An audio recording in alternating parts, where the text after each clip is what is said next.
I am the co-director of Nature's Educators. We are a 501c3 nonprofit organization licensed by the USDA, Colorado Parks and Wildlife, the United States Fish and Wildlife Service, to work with certain species of animals for education. And hopefully very soon, we will also be opening a brand new wildlife hospital to be able to bring in sick, injured, orphaned birds of prey, as well as songbirds. But speaking of birds of prey and ambassadors, I have a couple really special guests that I'd like to introduce to you guys today. And our first friend here is Cimarron. Here. So this is Cimarron. He is what we call an auger buzzard. And auger buzzards are very, very similar to the red-tailed hawk that we have here in Colorado. I'm sure you guys have seen them out and about. And this guy here is 1 year old.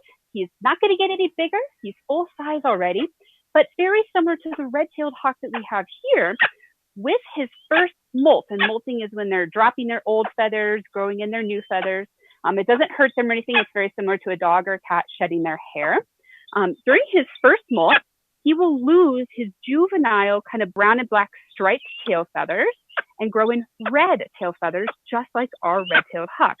Now, auger buzzards are found all throughout Africa, but we tend to see the highest concentration of them on the eastern and southern parts of the continent. And they are what we call an opportunistic predator, which basically means when the opportunity presents itself and he thinks, yeah, that's something really delicious I'd like to eat, he's going to try. These guys have very long legs and big broad wings, so he's good walking on the ground as well as flying through the air. So they'll eat anything from snakes and lizards to even insects, small mammals, and even other birds. Now, he is a raptor, and the word raptor itself means to seize and transport, so grab and carry. So you might notice he's got really big, sharp, strong talons and this nice, sharp, hooked beak. So I like to say that he's got a built-in knife and built-in forks for eating his prey. These guys only eat meat. They're strictly carnivores. Now, being a predator, his eyes face forward. Eyes on the front, you're meant to hunt. Eyes on the side, you're meant to hide. He also has very, very, very good vision so that he can see from a long way away. Now, I'm going to go ahead and put our auger buzzard back here and bring out another friend for you guys to meet. So give me just a second.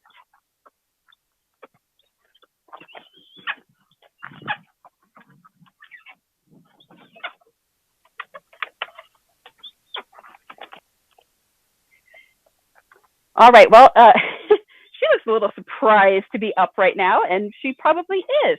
This is called an eastern screech owl. Her name is Thistle. She also is 1 year old, so she's not going to get any bigger. Now, both our auger buzzard and our eastern screech owl here were born and raised in captivity specifically for education. So these guys are what we call human imprints. They associate with humans for food and companionship rather than with their own kind. So if we were to release these birds back to the wild, they wouldn't really do very well on their own. And we are happy having our education birds here with us to be able to go out and teach and be very calm and comfortable around people. Screech owls live all throughout Colorado, both eastern and western screech owls, but they're very difficult to see. And you could probably notice why.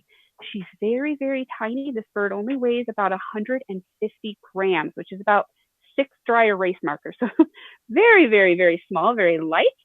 Excellent camouflage. Her coloration looks very similar to tree bark. That's what we call cryptic camouflage. So she blends in really, really well.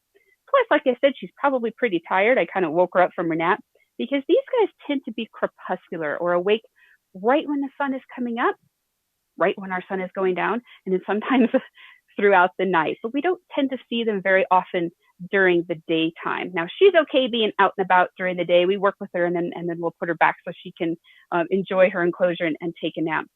Owls are very interesting animals as well as having excellent eyesight like our buzzards that we saw. They have very amazing hearing, and they have asymmetrical ears, one ear a little higher, one ear a little lower, and this flat face that works like a satellite dish to be able to filter in as much sound as she possibly can. And these guys eat small stuff, small insects, reptiles, other birds, as well as mammals. If you guys join us later today, I'll have 2 other Raptor ambassadors to introduce you to. But if you're interested in checking out our organization, and symbolically adopting one of our Raptor ambassadors for Earth Month, April, visit www.natureseducators.org. Thank you guys so much for checking out our two birds of prey today. We really